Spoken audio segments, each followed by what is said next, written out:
کا ہندوستان میں آنا اور دارالعلوم دیوبند میں خاص طریقے بنانا، اپنی مرضی کے اوپر آنا، یہ اس چیز کی دلیل ہے کہ وہ ہماری اس تاریخ کو سمجھتے اور جانتے ہیں، اور یہ سمجھتے ہیں کہ ہم نے جو کچھ کیا ہے اس کا ثمرہ، اس کا پھل ہمیں دارالعلوم دیوبند ہی سے ملا ہے۔ اور ہم نے یہ کہا کہ ہماری محبت کا یہ پیغام آپ امیر المومنین کو جا کر دیں۔ آج بھی ہمارے دل کے اندر وہ جو جذبہ تھا کہ ہماری آزادی وطن کے لیے آپ کی زمین ہماری زمین بنی تھی، وہ جذبہ آج بھی ہمارے دل کے اندر ہے، ہم اس کی قدر کرتے ہیں۔ وہاں کے سینکڑوں لوگ ایسے ہیں کہ جو یہاں آئے ہیں، بلکہ ہزاروں، اور پڑھ کر کے یہاں سے گئے ہیں۔ یہ ہماری زندگی کا ایک پہلو ہے۔ دوسرا پہلو یہ ہے کہ ہمارے اکابر نے جو آزادی ہندوستان کے لیے قربانی دی ہے، جو مالٹا کی جیل کے اندر رہے ہیں، انہوں نے مالٹا جانے سے پہلے سن 14 میں یہاں سے مولانا عبید اللہ سندھی کو افغانستان کی سرزمین کو چنا تھا، وہاں جلا وطن حکومت انڈیا کی بنانے کے لیے۔ چنانچہ وہ گئے اور انہوں نے سن 1915 کے اندر وہاں حکومت بنائی۔ امیر حبیب اللہ اور اس کے بعد امیر نصر اللہ وہاں بیٹھے، اور ان لوگوں نے ان کی پوری مدد کی، جس کے اندر راجہ مہندر پرتاپ کو انہوں نے صدر بنایا، مولانا برکت اللہ کو وزیر اعظم بنایا، اور مولانا عبید اللہ سندھی کو وزیر خارجہ بنایا۔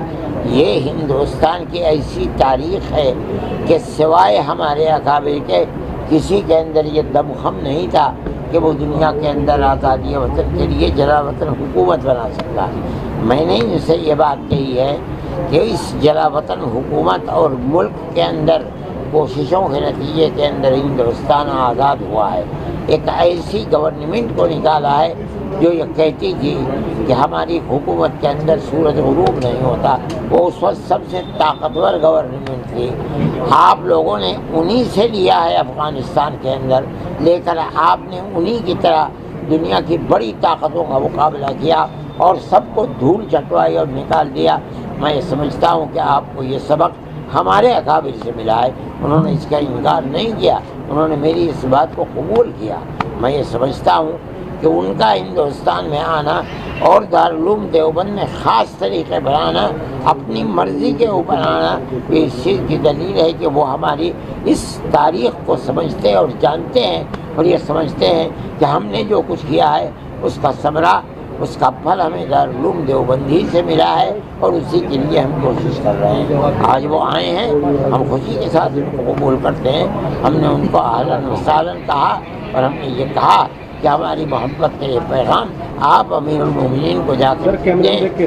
آج بھی ہمارے دل کے اندر وہ جو جذبہ تھا کہ ہماری آزادی وطن کے لیے آپ کی زمین ہماری زمین بنی تھی، وہ جذبہ آج بھی ہمارے دل کے اندر ہے، ہم اس کی قدر کرتے ہیں۔ حضرت مولانا میں سمجھتا ہوں کہ افغانستان جیسے لوگ جنہوں نے قبول نہیں کیا کسی غیر ملک کی اپنے تسلط کو، چاہے وہ دنیا کی سب سے بڑی طاقت ہو، اس طاقت کے ساتھ اگر اس ملک کے ہمارے تعلقات ہوں گے، پیار و محبت کے تعلقات ہوں گے، بھائی چارے کے تعلقات ہوں گے، تو ہمارے ملک کو اس سے بہت فائدہ ملے گا۔ کیا افغانستان کے طلباء کا کوئی ایسا معاہدہ ہوا داخلے کے لیے آئیں گے؟ یہ دونوں ملکوں کی سیاست کے اوپر ہے۔ اگر ہندوستان سے ان کو ویزا ملنے لگے گا، انہوں نے کہا ہے کہ ہم سے وزیر خارجہ نے وعدہ کیا ہے، ملے گا، بہت خوشی کی بات ہے۔ ہندوستان میں آئیں گے، پڑھیں گے۔ ہماری کوئی اس مسئلے کے اوپر بات چیت نہیں۔ مولانا صاحب انہوں نے لڑکیوں کی تعلیم پہ بندش لگائی ہے، اس پہ کچھ مشورت، کچھ رائے نہیں، ہم سے کوئی بات ہی نہیں ہوئی اس مسئلے کے اوپر۔ آپ نے کچھ رائے نہیں دی؟ نہ انہوں نے پوچھا نہ ہم نے رائے دی۔ آپ اگر ہمیں یاد دلا دیتے ہم یہ بھی بات کر لیتے۔ اور مولانا صاحب دیوبند جو ہندوستان کا ہے اور پاکستان کے دیوبند میں کچھ فرق ہے کیا؟ کوئی فرق نہیں، دیوبند میں نہیں۔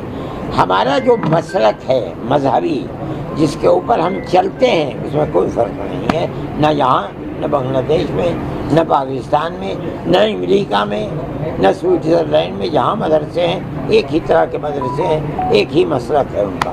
مدنی صاحب کل دلی میں سنتا ہوں. آپ لیکن ہم آپ سے یہ جاننا چاہ رہے ہیں کہ آپ سے ملاقات ہوئی ہے, مہیلاؤں کے اوپر جو افغانستان کا وچار ہے اس پہ آپ کتنا سہمت ہیں؟ میں یہ سمجھتا ہوں کہ یہ غلط ہے. مجھ سے آج لوگوں نے بتایا کہ یہ غلط ہے. یہ ایک اتفاق کی بات ہے کہ اس میں مرد تھے, عورتیں نہیں تھیں. انہوں نے منع نہیں کیا تھا عورتوں کے آنے. یہ غلط ہے, یہ پروپیگنڈا ہے.